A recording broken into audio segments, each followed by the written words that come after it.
In this video, we will show you how to fit the timber base rails to your polytunnel. Unless you have decided to install side ventilation on your polytunnel, base rails are used to attach your polythene cover to ensure a secure and tight fit. Here are the parts you'll need.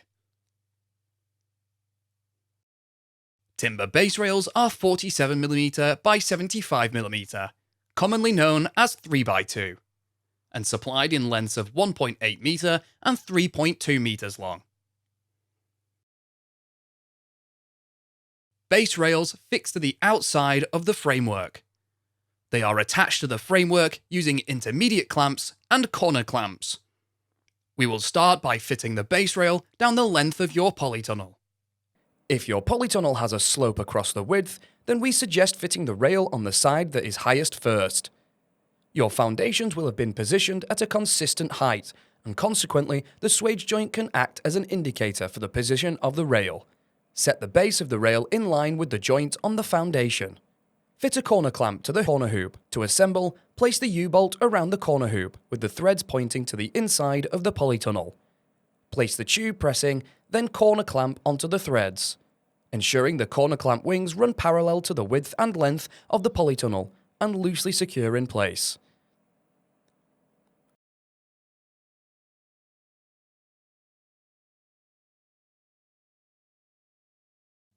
Locate a 3.2 metre length of timber and position it down the length of your polytunnel so that one end is flush with the end of your polytunnel.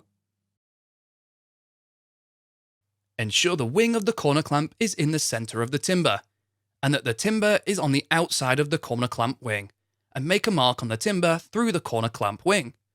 Drill a hole through the timber on this mark using a 9mm timber drill bit. Push a bolt through the timber and corner clamp, ensuring the thread is on the inside of the polytunnel, and secure it in place with a nut.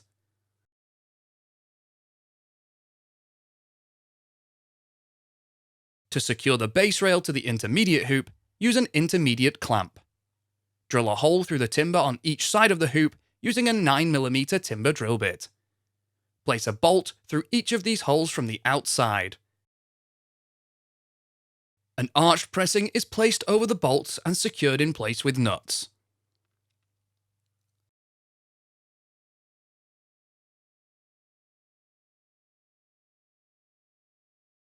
To add another section, you will need to join another piece of base rail to the one you have just fitted.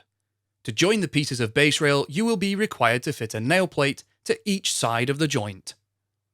Position a nail plate equally across the joint and secure in place using square twisted nails.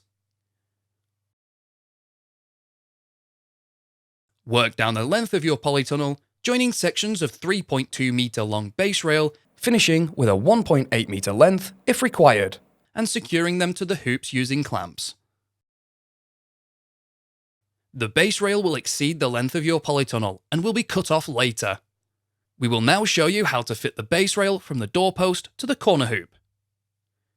Using a length of timber 1.8 metres long, but one end up to the inside of the corner clamp wing. Make a mark through the hole and another mark where you are required to cut the piece, in line with the doorpost. Drill a hole and cut the timber and then reposition the base rail. Secure it to the corner clamp using a washer and nut. Use a spirit level to make sure that it is level to the doorpost. If your site is sloped, you may be required to dig out a little earth to accommodate this. Use a 4mm timber drill bit to drill a pilot hole in the centre of the inside edge of the doorpost, through into the base rail. Screw a 150mm screw through the hole to secure together. Reinforce the joint from the doorpost to the base rail with a nail plate and square twisted nail. Nail plates are installed on both sides of the joint.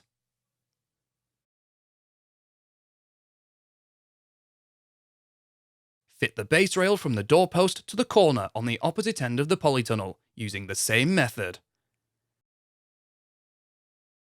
Cut the excess base rail down the length, flush with the end of the polytunnel. We can now fit the base rail on the opposite side.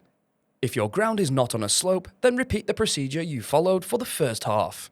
If you have a slope across the width, fitting the rail on this joint will create an unnecessary gap. We advise setting the base rail at a height that eliminates the gap as much as possible, but still ensuring that the rail from the doorpost to the corner hoop is level. Ensure that the rail is at a consistent height. A string line will be handy here.